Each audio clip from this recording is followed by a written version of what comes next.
ಈ ಬಾರಿಯ ದ್ವಿತೀಯ ಪಿಯುಸಿ ಪರೀಕ್ಷೆಯ ಫಲಿತಾಂಶ ದಾಖಲೆಯ ಫಲಿತಾಂಶ ಕಂಡಿದೆ. ಪಿಯುಸಿ ಪರೀಕ್ಷೆಯಲ್ಲಿ ಹಾಜರಾದ 86% ವಿದ್ಯಾರ್ಥಿಗಳು ಉತ್ತೀರ್ಣರಾಗಿದ್ದಾರೆ.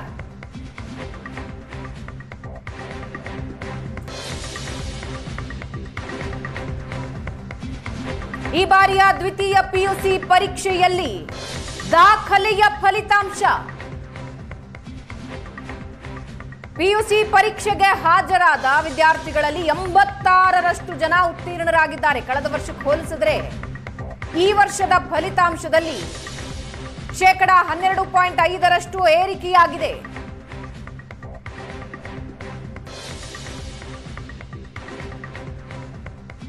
ಪರೀಕ್ಷೆ ಬರೆದದ್ದು 7,10,363 ವಿದ್ಯಾರ್ಥಿಗಳು. ಈ ಪೈಕಿ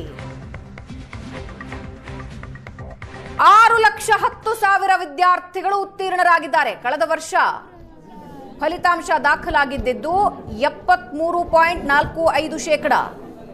ಆದರೆ ಈ ಬಾರಿ 86% ವಿದ್ಯಾರ್ಥಿಗಳು ಈ ಬಾರಿ ಉತ್ತೀರ್ಣರಾಗಿದ್ದಾರೆ.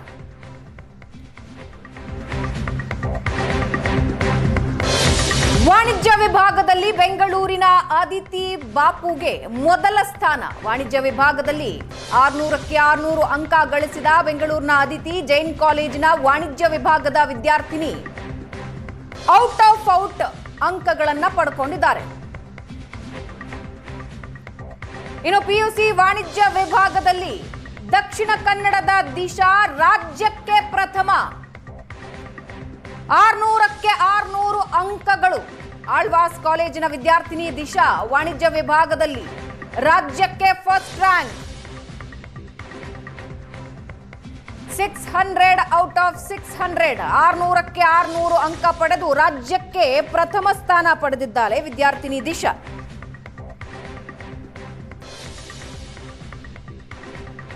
ಆಳ್ವಾಸ್ ಕಾಲೇಜಿನ ವಿದ್ಯಾರ್ಥಿನಿಗೆ ಪಿಯುಸಿ ವಾಣಿಜ್ಯ ವಿಭಾಗದಲ್ಲಿ ರಾಜ್ಯಕ್ಕೆ ಫಸ್ಟ್ ರ್ಯಾಂಕ್. ನೀವೀಗ ದಿಶಾ ಫೋಟೋ ನೋಡ್ತಾ ಇದ್ದೀರಿ.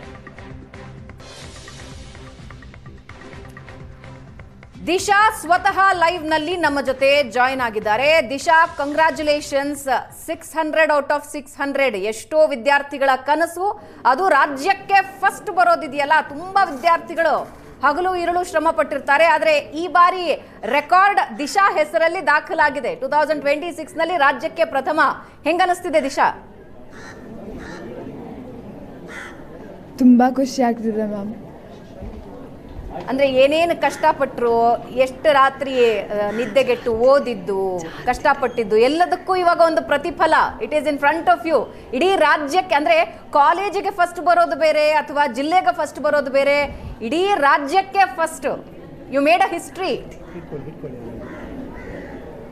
ಗೋ ಹೆಡ್, ಮಾತಾಡ್ತಾ ಹೋಗಿ, ನೋ ಪ್ರಾಬ್ಲಮ್. ತುಂಬ ಖುಷಿ ಆಗ್ತಿದೆ, ಏನು ಮಾತಾಡಲಿ ಅಂತ ಅರ್ಥ ಆಗ್ತಿಲ್ಲ. First of all I want to thank all my lecturers and college also. It was very supportive of them. And ನಾನು ನಿಜವಾಗ್ಲೂ I was expecting this, but still ಸ್ವಲ್ಪ ಭಯ ಆಗ್ತಿತ್ತು. So I think my college help me a lot ಅಂತ ಹೇಳ್ಬೋದು. Expect ಮಾಡ್ತಾ ಇದ್ದೆ ಅಂತಂದ್ರಿ. Audible ಇದೆಯಾ? ನನ್ನ ವಾಯ್ಸ್ ಆಡಿಬಲ್ ಇದೆಯಾ? ಕ್ಲಿಯರ್ ಇದೆಯಾ? ಹೌದು. ಓಕೆ. ಎಕ್ಸ್ಪೆಕ್ಟ್ ಮಾಡಿದ್ದೆ ಅಂತ ಹೇಳಿದ್ರಿ. ರಾಜ್ಯಕ್ಕೆ ಫಸ್ಟ್ ಎಕ್ಸ್ಪೆಕ್ಟ್ ಮಾಡಿದ್ರಾ, ಶಾಲೆಗೆ ಎಕ್ಸ್ಪೆಕ್ಟ್ ಮಾಡಿದ್ರಾ? 600 ಔಟ್ ಆಫ್ 600 ನಾನು ತಗೋತೀನಿ ಅನ್ನೋದು ನಿರೀಕ್ಷೆ ಇತ್ತಾ? What was your expectation? I was expecting to get out in every subject, but I was scared of English ತುಂಬಾ ಭಯ ಆಗ್ತಿತ್ತು. Like it is very difficult to get 100 in English. So ಅದೊಂದು ಭಯ ಇತ್ತು ಅಷ್ಟೇ. ಬಟ್ ಬಾಕಿದೆಲ್ಲ ಮ್ಯಾನೇಜ್ ಮಾಡ್ಕೊಳ್ತೀನಿ ಅಂತ ಸ್ವಲ್ಪ ಧೈರ್ಯ ಇತ್ತು ನನಗೆ.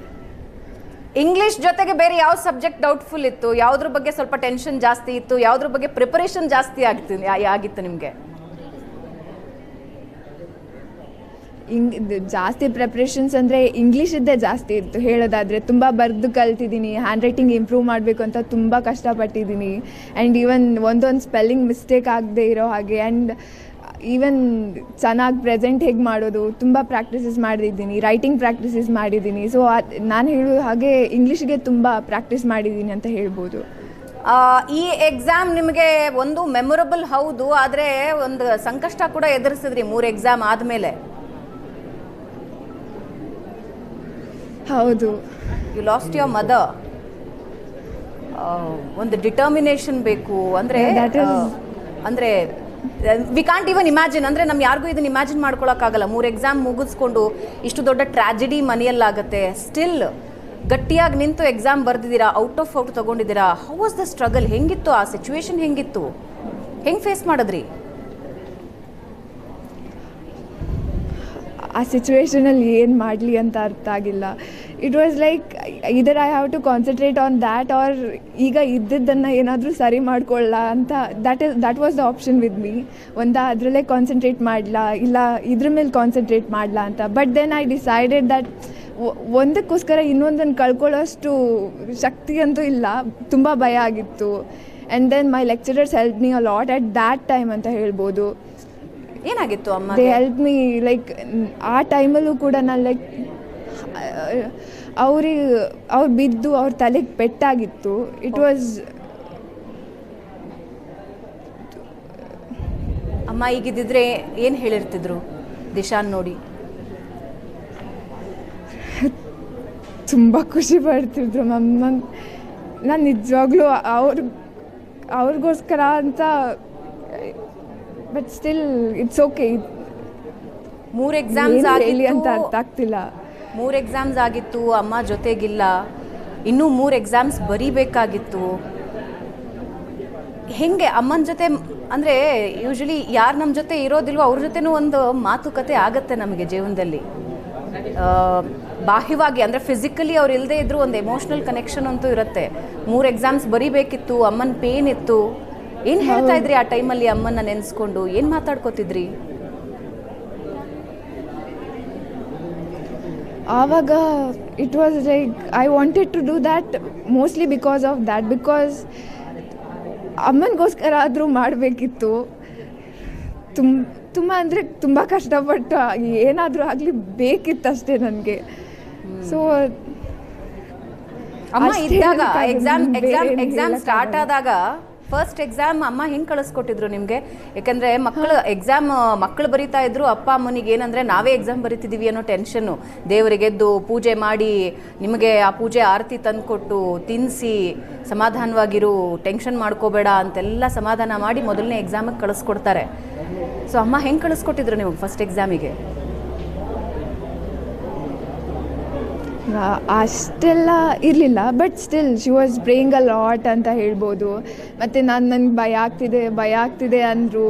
ದೇವ್ರು ನಿಂಗೆ ಕೊಡ್ತಾರೆ ಬಿಡು, ನೀನು ತುಂಬ ಟ್ರೈ ಮಾಡಿದ್ಯಾ, ಕಷ್ಟಪಟ್ಟಿದ್ಯಾ, ಪರವಾಗಿಲ್ಲ ಕೊಡ್ತಾರೆ. ಯಾರ ಹಣೆಯಲ್ಲಿ ಬರೆದಿರುತ್ತೋ ಅವರಿಗೆ ಸಿಗುತ್ತೆ. ದ್ಯಾಟ್ ವಾಸ್ ದ ಥಿಂಗ್ ಅಷ್ಟೇ ಹೇಳ್ಬೋದು. She was comforting me a lot ಅಂತ ಹೇಳ್ಬೋದು. ಈಗ ಅಮ್ಮ ಇದ್ದಿದ್ದಿದ್ರೆ ಫಸ್ಟ್ ವರ್ಡ್ ಏನು ಹೇಳಿರ್ತಿದ್ರು ಮಗಳಿಗೆ? ರಾಜ್ಯಕ್ಕೆ ಫಸ್ಟ್, ನಾಟ್ ಓನ್ಲಿ ಅಂದರೆ ಗೆದ್ದಿದ್ದು ಮಾತ್ರ ಅಲ್ಲ, ಫಸ್ಟ್ ಕ್ಲಾಸ್ ಅಲ್ಲ, ಡಿಸ್ಟಿಂಕ್ಷನ್ ಅಲ್ಲ, ಇಡೀ ಸ್ಟೇಟ್ಗೆ ಫಸ್ಟ್. ಅಮ್ಮ ಇದ್ದಿದ್ರೆ ಏನು ಅಂದಿರ್ತಿದ್ರು ದಿಶಾಗೆ? ತುಂಬ ಖುಷಿ ಪಡ್ತಿದ್ರು. ಏನು ಹೇಳ್ತಿದ್ರು ಗೊತ್ತಿಲ್ಲ, ಆದರೆ ತುಂಬ ಖುಷಿ ಪಡ್ತಿದ್ರು. ಅದಷ್ಟೇ ಹೇಳ್ಬೋದು. ನಾನು ಬೇರೆ ಎಂತ ನಾನು ಹೇಗೆ ಹೇಳಿ? What was her dream? ಅಮ್ಮನ ಕನಸೇನಾಗಿತ್ತು ನಿಮ್ಮ ಬಗ್ಗೆ? ಅಮ್ಮನ ಕನಸಂದರೆ ನಾನು ಒಳ್ಳೇದು ಓದಿ, ನಾನು ಅವ್ರಿಗೋಸ್ಕರ ಒಂದು ಮನೆ ಕಟ್ಟಿಸಿ, ಅವ್ರನ್ನ ಅಲ್ಲಿ ಕೂರಿಸಿ, ನಾವು ಅದೊಂದು ಆಸೆ ಇತ್ತು ಅಮ್ಮನಿಗೆ. ಅಮ್ಮನಿಗೋಸ್ಕರ ಅಂತ ಒಂದು ಮನೆ ಕಟ್ಟಬೇಕಿತ್ತು ನನಗಂತ.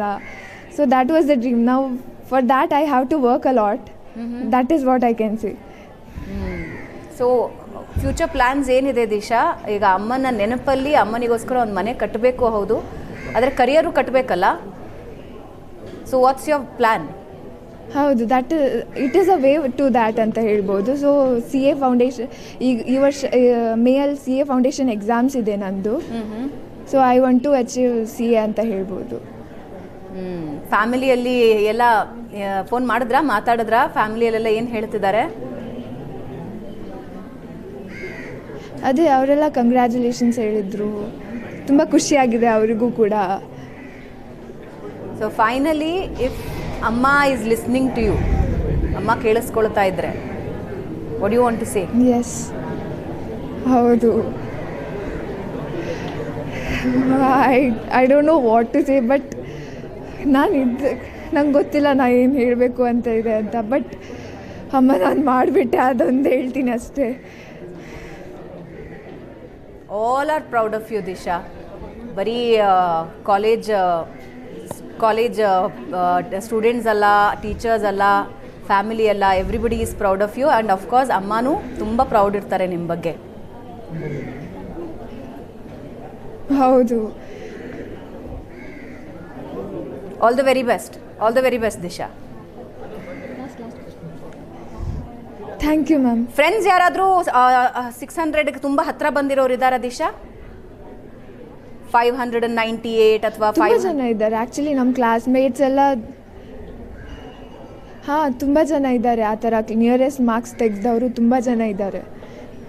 ಓಕೆ, ಇವಾಗ 600 ಔಟ್ ಆಫ್ 600 ತೆಗೆದಿರೋದ್ರಿಂದ ನೆಕ್ಸ್ಟ್ ನಿಮ್ಮ ಜೂನಿಯರ್ಸ್ಗೆ ಏನಾದರೂ ಹೇಳೋದಾದರೆ ಏನದು ವಿನ್ನಿಂಗ್ ಟ್ರಿಕ್ ಏನು? ಓದೋದ್ರ ಟ್ರಿಕ್ ಏನು? ಏನಾದರೂ ಟ್ರಿಕ್ ಹೇಳ್ಕೊಡ್ಬೋದಾ ಮುಂದಿನ ವಿದ್ಯಾರ್ಥಿಗಳಿಗೆ, ನಿಮ್ಮ ಜೂನಿಯರ್ಸಿಗೆ? What is the trick? ಹೇಳೋದಾದರೆ, ಎಷ್ಟು ಹೊತ್ತು ನೀವು ಓದ್ತೀರಾ ದ್ಯಾಟ್ ಈಸ್ ನಾಟ್ ಇಂಪಾರ್ಟೆಂಟ್. ನೀವು ಎಷ್ಟು ಹೊತ್ತು ಓದಿದ್ರಿ, ಅದರಲ್ಲಿ ನೀವು ಏನು ಓದಿದ್ರಿ that is important. And practice is very important ಅಂತ ಹೇಳ್ತೀನಿ. ತುಂಬ ಸತಿ ಎಕ್ಸಾಮ್ಸ್ ಬರೀಬೇಕಾಗುತ್ತೆ, because you'll know your mistakes ಅಂತ ಹೇಳ್ಬೋದು. You can even correct yourself. ಆಳ್ವಾಸಲ್ಲಿ ತುಂಬ ಎಕ್ಸಾಮ್ಸ್ ಮಾಡಿದ್ದಾರೆ, ತುಂಬ ಎಕ್ಸಾಮ್ಸ್ ಮಾಡಿದ್ದಾರೆ. That was very helpful. I use to just know what corrections that I can make in order to make it more better ಅಂತ ಆ ಥರ ಕೇಳಿಸ್ತಿದೆ. ಲೆಕ್ಚರರ್ಸ್ ಕೂಡ ತುಂಬ ಹೇಳ್ತಾಯಿದ್ರು corrections that I have to make ಅಂತ. ಸೊ ತುಂಬ ಎಕ್ಸಾಮ್ಸ್ ಬರೆದಿದ್ದೀನಿ, ತುಂಬ ಪ್ರಾಕ್ಟೀಸ್ ಮಾಡಿದ್ದೀನಿ, ತುಂಬ ಓದಿದ್ದೀನಿ. That is all I can say. All the very best and thank you so much Suvarna news ಜೊತೆ ಮಾತನಾಡೋದಕ್ಕೆ. All the very best. Thank you ma'am.